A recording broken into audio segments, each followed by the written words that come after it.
So student, जैसा कि आप देख रहे हैं कि अभी हम लोग एक्सरसाइज 7.1 स्टार्ट करने वाले हैं। तो चलिए स्टार्ट करते हैं 7.1 और देखते हैं क्वेश्चन नंबर 1। चलिए, तो पहला क्वेश्चन जो है वो दिया हुआ है sin 2x, और इसमें हम लोग को क्या निकालना है, एंटी डेरिवेटिव, जिसको कि हम लोग क्या बोलते हैं, इंटीग्रेशन। क्या हो गया बोलो।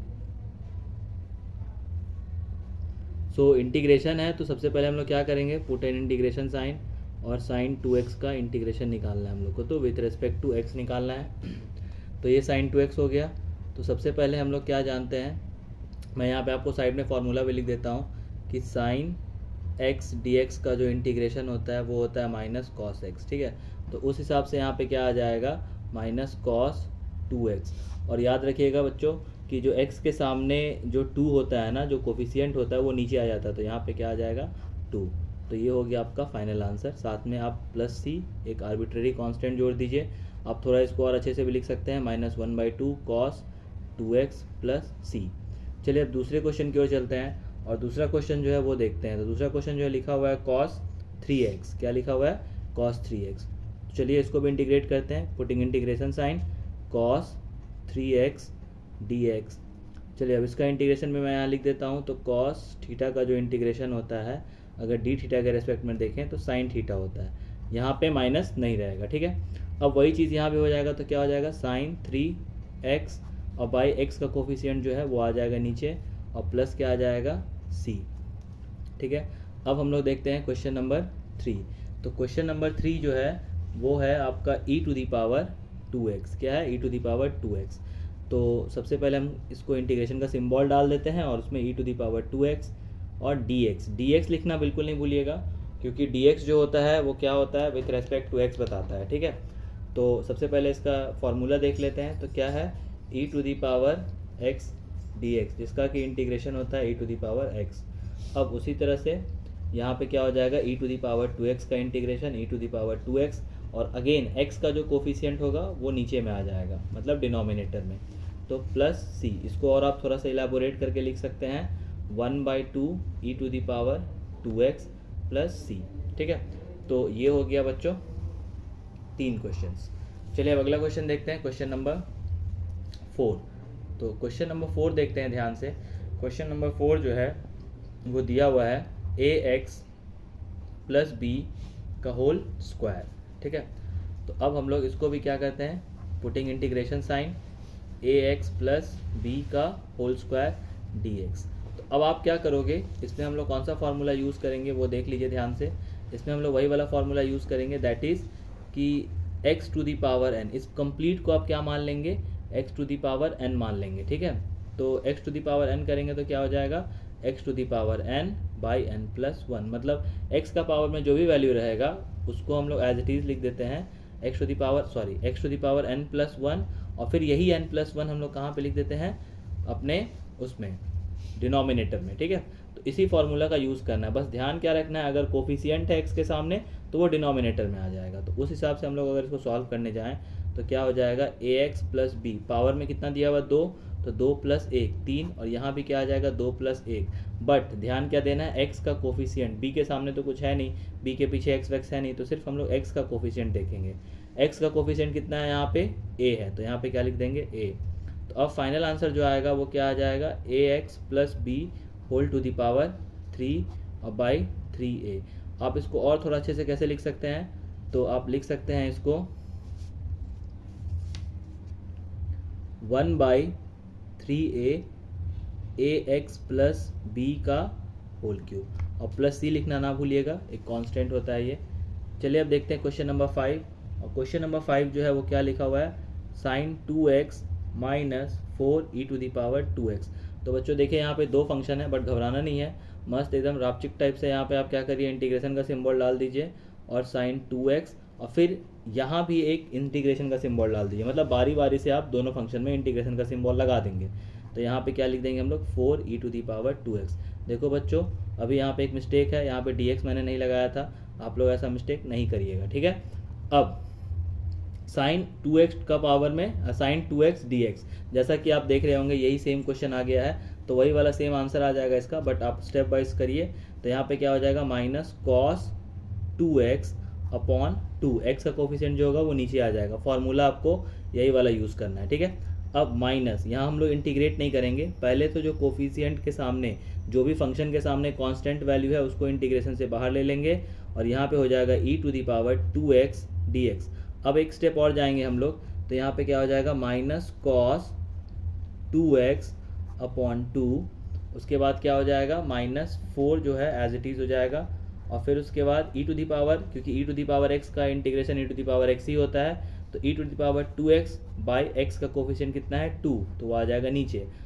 अब थोड़ा सा देख लेते हैं, कुछ कॉमन वॉमन जाएगा, तो देखिए -1 कॉमन जा रहा, दोनों में माइनस है तो -1 बाहर निकाल लीजिए, तो अंदर क्या बच जाएगा cos 2x/2, और फिर यहाँ पे 2 1 जा 2, 2 2 जा 4, तो 2e⁻2x, ठीक है। तो ये हो गया आपका 5 क्वेश्चन। अब फटाफट देखते हैं क्वेश्चन नंबर 6। तो यहीं पे मैं करता हूँ क्वेश्चन नंबर 6। देखिए क्वेश्चन नंबर 6 का क्या सीन है वो समझ लेते हैं हम लोग ध्यान से, एकदम मस्त टाइप से। तो क्वेश्चन नंबर 6 जो है भाई, वो दिया हुआ है आपका इंटीग्रेशन, डायरेक्ट ही दिया हुआ है कि इंटीग्रेट द फॉलोइंग, तो उसमें आपको कुछ करना ही नहीं है। 4e⁻3x और +1 और ब्रैकेट में डाल दिया है और इसमें दिया हुआ है dx। तो ये सब क्वेश्चन को देख के हड़बड़ाना नहीं है, ईजिली वही तरह से सॉल्व करेंगे, अकेले अकेले करेंगे। तो यहाँ पे क्या हो जाएगा 4e⁻3x dx, और फिर यहाँ पे प्लस, फिर इंटीग्रेशन का सिंबल लगाएंगे और यहाँ क्या लिख देंगे 1 dx, ठीक है। यहाँ पे क्या हो जाएगा 4 कांस्टेंट बाहर चला गया, और यहाँ पे क्या हो जाएगा e⁻3x और dx, और यहाँ 1 है तो 1 को आप बाहर निकालोगे तो भी कोई वैल्यू नहीं है, तो यहाँ पे dx। अगेन वही वाला फंक्शन आ गया, आप याद करिए पुराने वाले क्वेश्चन में भी e⁻2x चला था, यहाँ e⁻3x है तो कोई ज़्यादा दिक्कत नहीं है, e⁻3x और बाई 3, क्योंकि x के सामने का कोफिशिएंट कितना है 3। यहाँ पे dx है तो dx का इंटीग्रेशन ऑलवेज याद रखिएगा क्या होता है x, तो यहाँ लिख देंगे हम लोग x और प्लस क्या लिख देंगे c। So the final answer is 4/3 e⁻3x + x + c। और जल्दी जल्दी हम लोग 4 क्वेश्चन और करते हैं फटाफट।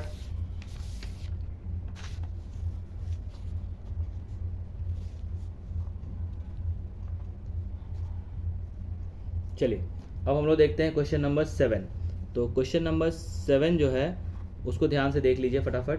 तो x² 1 - 1/x² dx, थोड़ा सा इसमें दिमाग लगाना है आपको। सबसे पहले आप देखिए इसमें कुछ ऑपरेट हो रहा है, तो बिल्कुल ऑपरेट हो रहा है। आप क्या करेंगे, x² को पहले अंदर मल्टीप्लाई कर दीजिए, तो x² को 1 से मल्टीप्लाई करेंगे तो x² हो जाएगा, फिर माइनस x² × 1/x², ठीक है। x² को पहले 1 से मल्टीप्लाई किए, फिर x² को 1/x² से मल्टीप्लाई किए, तो x² कैंसिल आउट हो जाएगा, और बड़ा सा ब्रैकेट डाल दीजिए जिसको हम लोग बिग ब्रैकेट बोलते हैं। अब देखिए आ गया, यहाँ पे x² है तो x² dx हो जाएगा, क्योंकि ये dx अंदर भी है, फिर माइनस ले लीजिए और ये 1 बच गया तो यहाँ 1 dx ले लीजिए, ठीक है। अब x², अगेन ये फार्मूला क्या लग रहा है x⁴n, तो x⁴n का फार्मूला n+1/n+1, और माइनस क्या हो जाएगा यहाँ पे x, तो यहाँ पे क्या हो जाएगा x⁴3/3 - x। यहाँ -x कैसे आया आपको पता होगा, क्योंकि dx का इंटीग्रेशन क्या हो जाता है x हो जाता है। चलिए अब क्वेश्चन नंबर हम लोग 8 देखते हैं फटाफट। तो क्वेश्चन नंबर जो 8 है उस पर ध्यान से आते हैं और देखते हैं क्या दिया हुआ है। तो ax² + bx + c dx, ठीक है।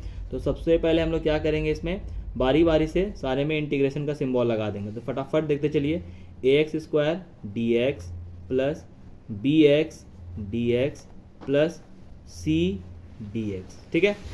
तो ध्यान से देखेंगे हम लोग, देखिए ध्यान से, यहाँ पे a कांस्टेंट है बाहर चला गया, और यहाँ पे आ गया x² dx, यहाँ पे b कांस्टेंट है बाहर चला गया x dx, और प्लस यहाँ पे c कांस्टेंट है बाहर चला गया dx, ठीक है।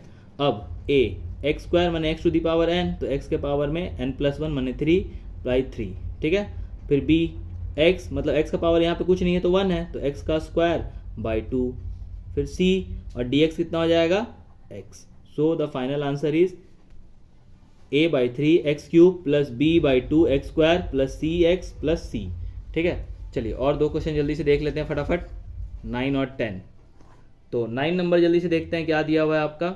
9 नंबर दिया हुआ है 2x² + e⁻x dx।